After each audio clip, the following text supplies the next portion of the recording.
கர்த்தருடைய நாமம் மகிமைப்படுவதாக. ஆண்டவராக இயேசு கிறிஸ்து இந்த நாளில் நமக்கு ஜீவனை கொடுத்து ஆயுசு நாட்களை கூட்டி கொடுத்து அவருடைய வார்த்தை கேட்கும்படியாய் தேவன் பாராட்டின பெரிய நன்மையான காரியங்களுக்காய் கிருபைகளுக்காய் கொடான கொடி நன்றி செலுத்துவோம். இந்த நாளிலும் கூட கர்த்தர் நம்மளோடு கூட பேசுகிற வார்த்தை யோவான் 15ஆம் அதிகாரம் 7ஆம் வசனம் எப்படி சொல்லுகிறது? நீங்கள் என்னிலும் என் வார்த்தைகள் உங்களிலும் நிலைத்திருந்தால் நீங்கள் கேட்டுக்கொள்வது எதுவோ அது உங்களுக்கு செய்யப்படும் என்று சொல்லி இந்த நாளில் ஆவியானவர் நம்மளோடு கூட வெளிப்படுத்துகிறார். இந்த சத்தத்தை கேட்டுக்கொண்டிருக்கிற, இந்த வார்த்தையை விசுவாசிக்கிற ஒவ்வொருவருடைய வாழ்க்கையிலும் கர்த்தர் சொல்லுகிற காரியம், நீங்கள் கேட்டுக்கொள்வது எதுவோ அது உங்களுக்கு இந்த நாளிலே செய்யப்படும் என்று சொல்லி அவர் வெளிப்படுத்துகிறதை பார்க்கிறோம்.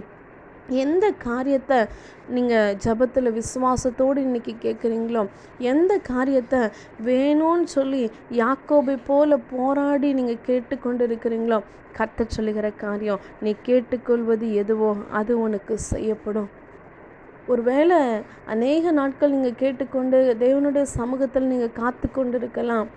கர்த்தருக்கு காத்திருக்கிறவங்க ஒரு நாள் வெட்கப்பட்டு போக மாட்டாங்க. அந்த நாளில் கர்த்தர் நீங்கள் கேட்டுக்கொண்ட காரியத்தை செய்து முடிக்க அவர் வல்லவராக இருக்கிறார். வேதத்தில் பார்க்கிறோம், முற்பிதாக்கள் ஆபிரகாம், ஈசாக்கு, யாக்கோபு, தேவனுடைய மனுஷர்கள் எல்லாரும் அவங்க கேட்ட எல்லா காரியத்தையும் கர்த்தர் செய்து முடித்தார். காரணம், அவங்க தேவனுடைய சத்தத்திற்கு செவி கொடுத்தாங்க, தேவனுடைய வார்த்தைக்கு அவங்க கீழ்ப்படிஞ்சாங்க, தேவனுடைய வார்த்தைக்கு அவங்க விசுவாசித்தாங்க. அதனால் அவங்க கேட்டுக்கொண்டது எல்லாவற்றையும் கர்த்தர் செய்து முடித்தார். ஒருவேளை தாமதமாக இருந்திருக்கலாம், ஆனால் கர்த்தர் சொன்ன எல்லா காரியத்தையும் அவர் ஏற்ற வேளையிலே செய்து முடிக்க அவர் வல்லவராக இருந்தார். இன்றும் அவர் வல்லவராக இருக்கிறார். நேற்றும் இன்றும் என்றும் மாறாத கர்த்தர், அவர் பாரபட்சம் பார்க்காத கர்த்தர். நம்மளுடைய வாழ்க்கையிலையும் நம்ம என்ன காரியத்தை நம்ம கேட்குறோமோ அது செய்து முடிக்க அவர் வல்லவராக இருக்கிறார். ஆனால் நம்ம ஒரே ஒரு காரியத்தை செய்யணும். யாருக்கு அவர் கேட்டுக்கொள்கிற காரியத்தை செய்வார், யாருக்கு அவர் என்ன காரியத்தை சொன்னாரோ, யார் ஜபத்தில் என்ன கேட்டாங்களோ, யார் தேவனுடைய சமூகத்தில் அமர்ந்து எனக்கு இது வேணும் இது செய்யுங்கன்னு சொல்லி கேட்டாங்களோ அதை அவர் செய்து முடிப்பார்.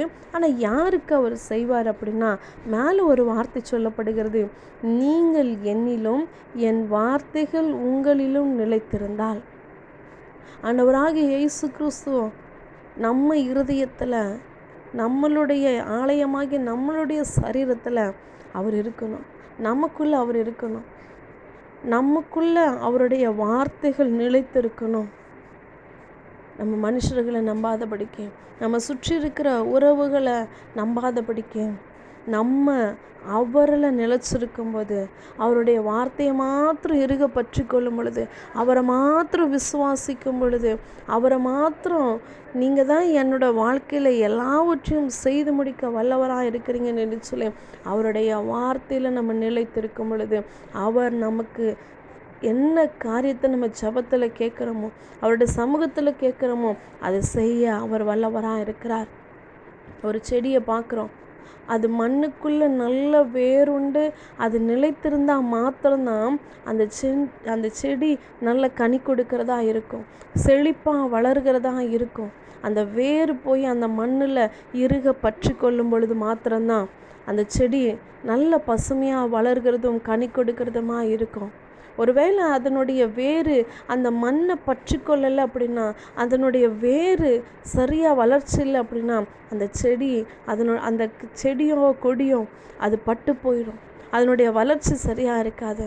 என் அன்பு சகோதரனே சகோதரியே, இந்த வார்த்தை கேட்டுக்கொண்டிருக்கிற ஒவ்வொருவருடைய வாழ்க்கையிலையும் நீங்கள் ஆண்டவராகிய இயேசு கிறிஸ்துவை மாத்திரம் நீங்கள் இறுக பற்றி கொள்ளும் பொழுது, அவருடைய வார்த்தைகளை மாத்திரம் விசுவாசிக்கும் பொழுது, இந்த நாளில் கர்த்தர் நீங்கள் கேட்டுக்கொண்ட காரியத்தை அவர் செய்து முடிக்க வல்லவராக இருக்கிறார். யாக்கோபு போராடி ஜெபிக்கிறார், என் ஆசீர்வதித்தால் ஒழிய நான் உங்களை விடமாட்டேன் என்று சொல்லி அந்த வார்த்தைக்கேற்ற பிரகாரம் வெறும் கையோடு இருந்த யாக்கோபை 2 பரிவாரங்களோடு கூட திரும்ப வைத்தார்.